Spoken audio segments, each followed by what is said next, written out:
So please give these lovely ladies a round of applause. Good evening, good afternoon, everyone. Okay, my book is Having Healthy Hair at Home, and my book came about because back in 1998, I am a natural redhead, and I wanted to go blonde. And you know, when we have straight hair, we want curly hair. When we have curly hair, we want straight hair. When we're red, we want to be blonde, and when you're black, you have black hair, you want to be whatever other color. And so I wanted to go blonde. And I put the bleach on my hair, and I got distracted, got on the phone, and realized that I was on the phone, and I'm like, oh goodness, I'm smelling ammonia. And I thought the children were in the bathroom playing in ammonia, and I told my sister, I was like, grab the children in the bathroom, let me go deal with them. And so as I rushed into the bathroom, I realized that I was bleaching my hair. And when I washed the bleach out, guess what I washed out with my hair? Right, so since something chemical did take the hair out, now I don't blame the bleach, okay? I do blame me being distracted. And so, because a lot of people fight against chemicals, they fight against all of it, and it's not the product, it's either the misuse or overuse of a product. And this is what I also explain in my book. So I began a journey on creating and getting back healthy hair. And with that, I learned about different herbs, essential oils, and I write about that in the book as well. And I also write about having healthy hair according to your blood type, because a lot of people don't really understand that what goes in is what comes out, and it comes out through your blood. And we do have blood circulating up here. Not just, this is a part of our body, like I also explained at different seminars and in my book. But I take you on a journey of having healthy hair according to nutrition, what you're eating, and different fruits and vegetables that are either too alkaline or acidic. So it's a lot of information in this book. And I look forward to answering any questions that you may have. And I am happy to be here. Great, thank you. My question is, my hair is what people call, coarsey, the tightly coiled, coarser texture. And I've always wanted to rock what they call the wash and go. For me, it's always been a wash and no. It shrinks, it gets dry, it's misshapen, and so I've just given up on it. And I always have to either have it braided, twisted, could probably do a twist out, but just to wear it as is after washing, it's like it's not happening. Do I just need to let that go, or is that a possibility with the right technique? So that's my question. Okay, well, we have, restoratives have a product line that will address a wash and go, and I am an example of it. Last night, I did my hair before the event last night, and I used my product with gel, and one of the products I put on it was hot comb in a bottle, and I also used a 30-day challenge that we are offering to our clients and new customers.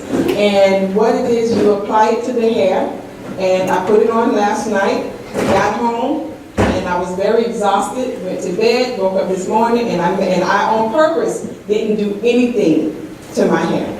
Yes, it does involve what type of texture we have, and like I jokingly tell everyone, the front of my hair is my dad. This is like 3C. And then the back of the hair is like my mom, and which is 4B, 4C.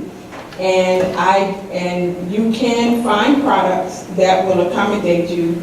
And like Nicole was saying, that you have to test and try what product is going to work for you. Don't give up. There is something out here for you with all the millions of products that are here. Just keep persevering until you find what works for you. Just a question about the heat. I just discovered today that I'm going to have to do that in order to do the pull-out. What Is there anything that you would suggest to protect? Okay, for somebody that uses heat in their regimen, I don't really have a lot of breakage, but I keep it really simple. I use a lot of aloes in my hair. So from the time I wash my hair, I might just wash it with pure aloe vera, just blend it with some oil, and I will straighten it because I don't want all the fibers in my hair when I do the blow. Because sometimes if you just put aloe in your hair, it looks like if it's nothing going in, but then all that residue and that fiber comes out. I would go on with a heat protectant. I would use something like Yukuba butter or even shea butter. Yukuba butter is a butter from out of Brazil, and I just love it so much because it gives shine, and it also is an excellent heat protectant. A lot of products don't have any Yukuba butter now, but you can also buy it raw on the internet, and it smells a little smoky, but you can also mask that with a little essential oil as well. I find that a good heat protectant goes a long way, but again, let your hair dry at least 80% before putting that blow dryer on, and you can hold your hair taut and then dry it and then stretch it, and that can keep it good for the week. Also, I use the shower cap everywhere I go. I double shower cap or triple shower cap because I don't want that moisture getting into my hair. And I just keep it plaited all the time. I do not go to bed and have bedhead after. I try to plait my hair, meaning braid my hair before I go to bed. So that will keep your hair stretched, because sometimes people say, okay, I dry stretch my hair. It doesn't work for every hair texture. It doesn't work for me. So you have to do what works for you, but not fry your hair.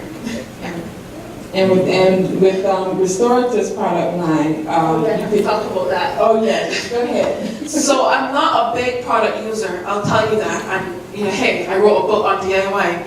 But Miss Pam, she introduced me to this product. It's called Hot Comb in a Bottle. And I like the sound of that because I don't want to have this extremely straight 4C hair, but I wanted a look that could be stretched and I can roll it up and everything because I have extreme shrinkage. When I wash my hair, it is 2 inches long.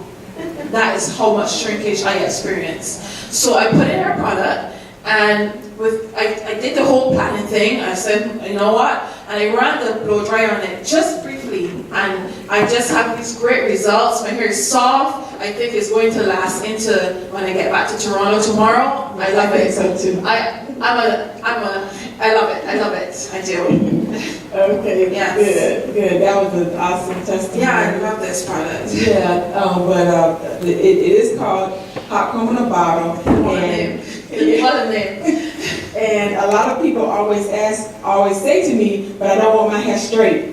And I explain to them that unless you put heat with it, like a blow dryer and a flat iron, Yes. you won't have straight hair. And this is like a YouTube moment. Yeah, my hair is not straight. It still has the texture. You can see my texture, but you can see that my hair is elongated from her product. And so I am not a real big, heavy product user, but I love it. Yeah, and the thing about it also, it is oil based, but it's not oily. Yeah. And that's because of the combination of oils that I do use in this product. So, she answered my question for you. Thank you. Can you introduce yourself? Yes. Hi. Hi, my name is Soraya Glasser. I used to like straight hair, but now I like my natural curly hair. So awesome. Continue to be the real you. And at this point, I should mention that we have Ichechi, who is doing some wonders over there. Did you want to just say something real quick, Ichechi, about stretching here? Because I see that you're stretching an afro right now.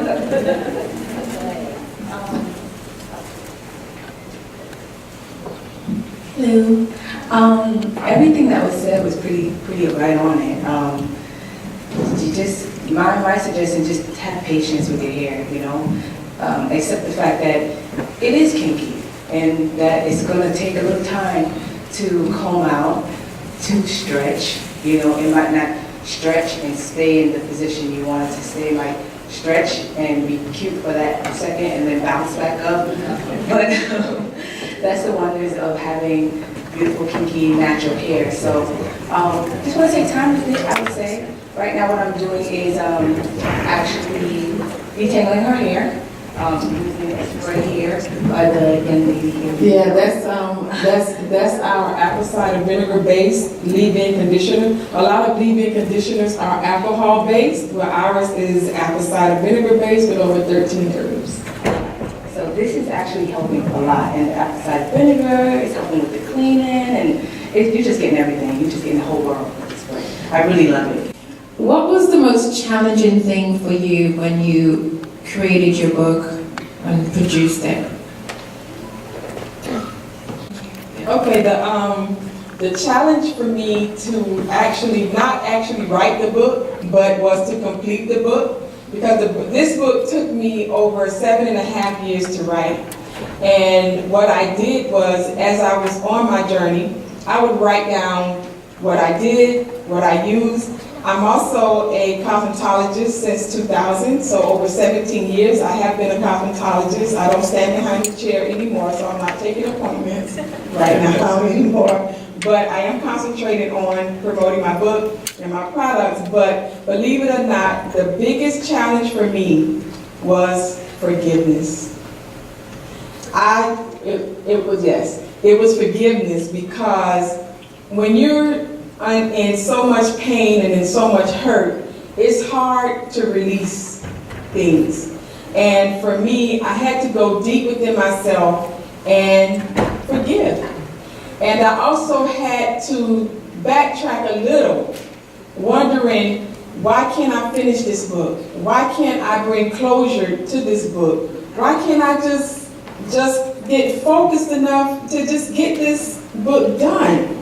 So the challenge for me, believe it or not, was not about the formulas that are in here, the ingredients that are in here, the different types of hair texture that I wrote about, but the challenge for me was to get it done. And in order to get it done, I had to forgive. And if you want to know what I had to forgive and who I had to forgive, guess what? It's in the book. And I was going to ask you, so who did you have to forgive? Who did you have to forgive? It's on page, It's in the book. And where can they get the book? you can get the book here at the event. You can purchase the book on my website, restorative.com. And you also can order the book on Amazon and Barnes & Nobles. Before Ms. Miko jumps in, I was going to say, when you said forgiveness, is pretty interesting, because I had a couple of thoughts in my mind, and maybe some of you had thoughts as well. To show or to reinforce a natural hair journey, there is a lot of forgiveness.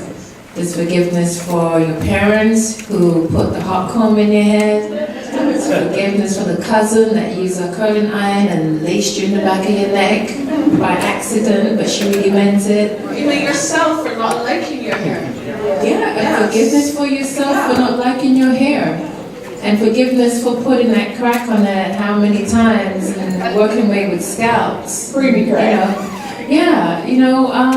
There's a lot of forgiveness involved. But I'm happy that we're at this part of the journey where we can at least acknowledge that we can forgive and move forward and love ourselves. So thank you for sharing that.